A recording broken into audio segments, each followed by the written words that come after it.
Criticism and calls for change at the state's troubled job creation agency. The agency and the governor's office says some calls for an investigation are purely politics. Political reporter Jessica Arp in the News Center with the very latest. Jessica? Well, the agency and its future has been in upheaval for about the last 2 weeks. An audit finding problems, the governor announcing changes, and a newspaper investigation finding issues with a business loan.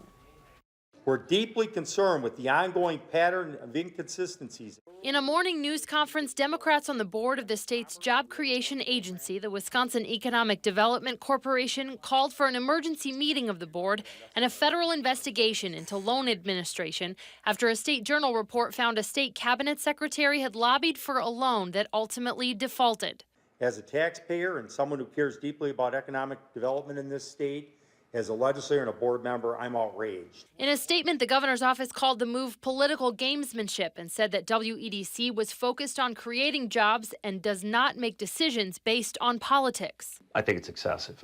WEDC board member and Madison-based FluGen CEO Paul Radspinner says he's not sure what a federal investigation would find, saying changes made at WEDC since 2011 mean loan underwriting is being done better, although he does question how the loan was originally made. If it happened the way that it said that it's happened, sure, that should be dug into, you bet, because to me that's not the intent of what this agency or this corporation was created to do.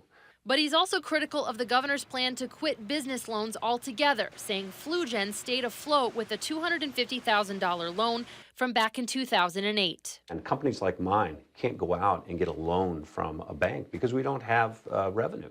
We don't bring in revenue until we produce the vaccine, for example, that we're working on to save lives. Now, the governor said he believes private loans and credit unions and the state's venture capital fund will fill that gap. The Joint Finance Committee will consider funding for WEDC at their meeting on Thursday. Meanwhile, a spokeswoman for the U.S. Attorney said today that federal regulations, quote, do not permit them to confirm or deny the existence of any investigation. All right, Jessica Arp reporting live for us tonight in our news center. Jessica, thank you.